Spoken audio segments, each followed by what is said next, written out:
ओम नमो नारायण। भक्तों, आज मैं आपको प्रबोधिनी एकादशी के साथ भीष्म पंचक व्रत की विधि तथा महिमा का उल्लेख करने जा रही हूँ। आप सभी जानते हैं कि विष्णु भगवान 4 माह क्षीर सागर में शयन करने के उपरांत इसी एकादशी को निद्रा से जागते हैं। प्रबोधिनी एकादशी के बारे में महादेव जी कहते हैं, सुरश्रेष्ठ कार्तिकेय, प्रबोधिनी एकादशी का महात्म सुनो। यह पाप का नाशक, पुण्य की वृद्धि करने वाला तथा तत्व चिंतन परायण पुरुषों को मोक्ष देने वाला है। समुद्र से लेकर सरोवरों तक जितने तीर्थ हैं, वे भी तभी तब गरजते हैं जब तक कि कार्तिक में श्री हरि की प्रबोधिनी तिथि नहीं आती है। प्रबोधिनी को एक ही उपवास से सहस्त्र अश्वमेघ यज्ञ और 100 राजसूय यज्ञों का फल मिल जाता है। इस चराचर त्रिलोकी में जो वस्तु अत्यंत दुर्लभ मानी गई है, उसे भी मांगने पर हरिबोधिनी या प्रबोधिनी एकादशी प्रदान करती है। यदि हरिबोधिनी एकादशी को उपवास किया जाए तो वह अनायास ही ऐश्वर्य, संतान, ज्ञान, राज्य और सुख संपत्ति प्रदान करती है। मनुष्य के किए हुए मेरु पर्वत के समान बड़े बड़े पापों को भी हरिबोधिनी एकादशी एक ही उपवास से भस्म कर डालती है।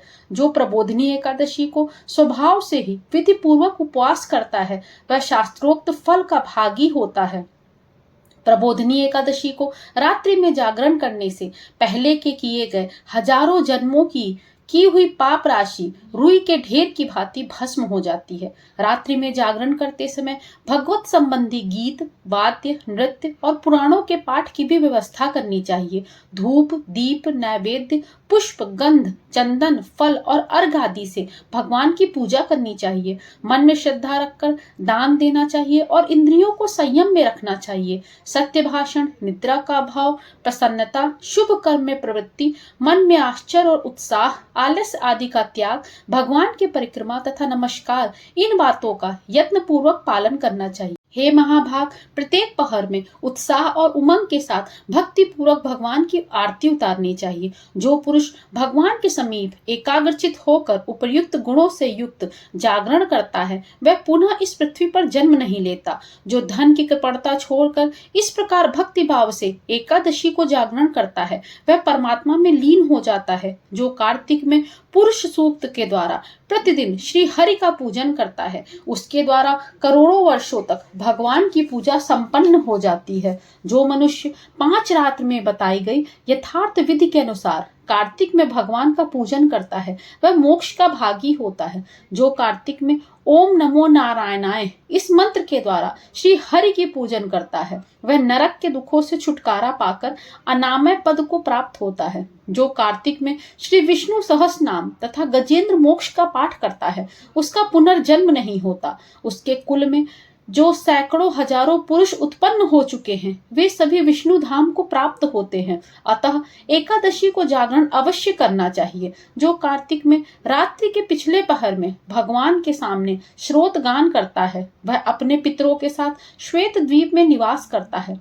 जो मनुष्य कार्तिक शुक्ल पक्ष में एकादशी का व्रत पूर्ण करके प्रातः काल सुंदर कलश दान करता है, वह श्री हरि के परम धाम को प्राप्त करता है। व्रतधारियों में श्रेष्ठ कार्तिकेय, अब मैं तुम्हें महान पुण्यदायक व्रत बताता हूँ। यह व्रत कार्तिक के अंतिम 5 दिनों में किया जाता है। इसे भीष्म जी ने भगवान वासुदेव से प्राप्त किया था, इसलिए यह व्रत भीष्म पंचक नाम से प्रसिद्ध है। भगवान केशव के सिवा दूसरा ऐसा कौन है जो इस व्रत के गुणों का यथावत वर्णन कर सके। वशिष्ठ, भृगु और गर्ग आदि मुनीश्वरों ने सत्ययुग के आदि में कार्तिक के शुक्ल पक्ष में इस पुरातन धर्म का अनुष्ठान किया था। राजा अम्बरीश ने भी त्रेता आदि युगों में इस व्रत का पालन किया था। ब्राह्मणों ने ब्रह्मचर्य पालन, जप और हवन कर्म आदि के द्वारा और क्षत्रियों एवं वैश्यों ने सत्य, शौच आदि के पालन पूर्वक इस व्रत का अनुष्ठान किया है। सत्यहीन मूढ़ मनुष्यों के लिए इस व्रत का अनुष्ठान असंभव है। जो इस व्रत को पूर्ण कर लेता है, उसने मानो सब कुछ कर लिया। भक्तों, अब मैं आपको भीष्म पंचक की विधि तथा महिमा बताने जा रही हूँ। कार्तिक के शुक्ल पक्ष में एकादशी को विधि पूर्वक स्नान करके 5 दिनों का व्रत ग्रहण करें। व्रती पुरुष प्रातः स्नान के बाद मध्याह्न के समय भी नदी, झरने या पोखरे पर जाकर शरीर में गोबर लगाकर विशेष रूप से स्नान करें। फिर चावल, जौ और तिलों के द्वारा क्रमशः देवताओं, ऋषियों और पितरों का तर्पण करें। मौन भाव से स्नान करके धुले हुए वस्त्र पहनकर दृढ़ता पूर्वक व्रत का पालन करें। ब्राह्मण को पंचरत्न दान दे, लक्ष्मी सहित भगवान विष्णु का प्रतिदिन पूजन करें।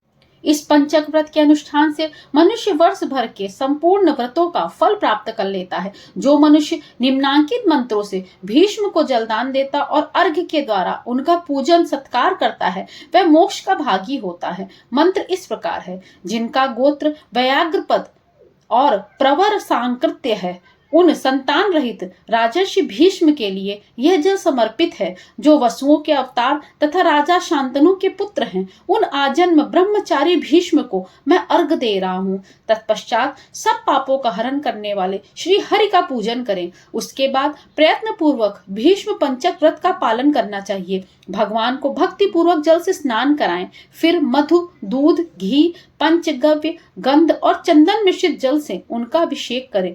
तदनंतर सुगंधित चंदन और केसर में कपूर और खस मिलाकर भगवान के श्री विग्रह पर उसका लेप करें।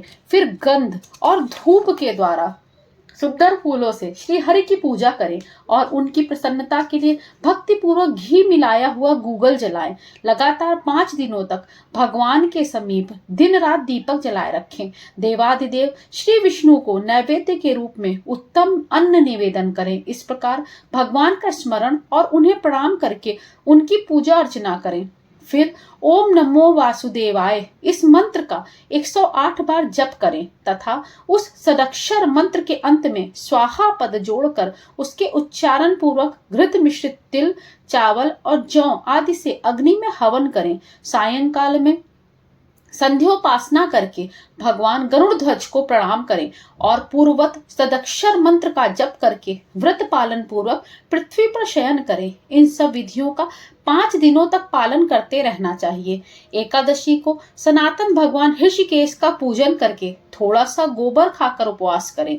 फिर द्वादशी को व्रती पुरुष भूमि पर बैठकर मंत्रोच्चारण के साथ गोमूत्र का पान करें।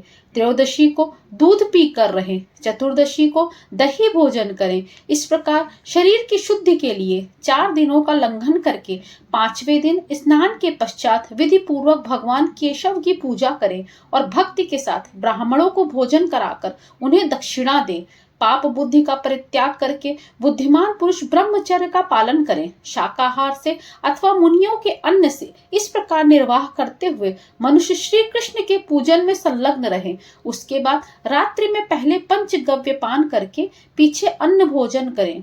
इस प्रकार भले भांति व्रत की पूर्ति करने से मनुष्य शास्त्रोक्त फल का भागी होता है। इस भीष्म व्रत का अनुष्ठान करने से मनुष्य परम पद को प्राप्त करता है। स्त्रियों को भी अपने स्वामी की आज्ञा लेकर इस धर्मवर्धक व्रत का अनुष्ठान करना चाहिए। विधवाएं भी मोक्ष सुख की वृद्धि, संपूर्ण कामनाओं की पूर्ति और पुण्य की प्राप्ति के लिए इस व्रत का पालन करें। भगवान विष्णु के चिंतन में लगे रहकर प्रतिदिन बलि वैश्य देव भी करना चाहिए। यह आरोग्य तथा पुत्र प्रदान करने वाला तथा महापातकों का नाश करने वाला है। एकादशी से लेकर पूर्णिमा तक का जो व्रत है वह इस पृथ्वी पर भीष्म पंचक के नाम से विख्यात है। भोजन परायण पुरुष के लिए इस व्रत का निषेध है। इस व्रत का पालन करने पर भगवान विष्णु शुभ फल प्रदान करते हैं। महादेव जी कहते हैं, यह मोक्षदायक शास्त्र अनधिकारी पुरुषों के सामने प्रकाशित करने योग्य नहीं है। जो मनुष्य इसका श्रवण करता है वह मोक्ष को प्राप्त होता है। हे कार्तिकेय, इस व्रत को यत्न पूर्वक गुप्त रखना चाहिए। जो त्यागी मनुष्य है वे भी यदि इस व्रत का अनुष्ठान करें तो उनके पुण्य को बतलाने में मैं असमर्थ हूँ। इस प्रकार कार्तिक मास का जो कुछ भी फल है वह सब मैंने तुमको बतला दिया। भगवान श्री कृष्ण कहते हैं, देव भगवान शंकर ने पुत्र की मंगल कामना से यह व्रत उसे बताया था।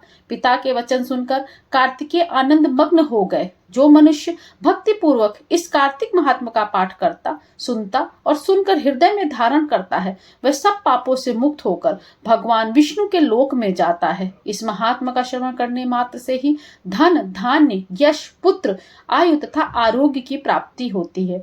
इस प्रकार भीष्म पंचक तथा एकादशी व्रत महात्म्य संपूर्ण हुआ। बोलो श्री कृष्ण भगवान की जय, बोलो विष्णु भगवान की जय, बोलो शंकर भगवान की जय।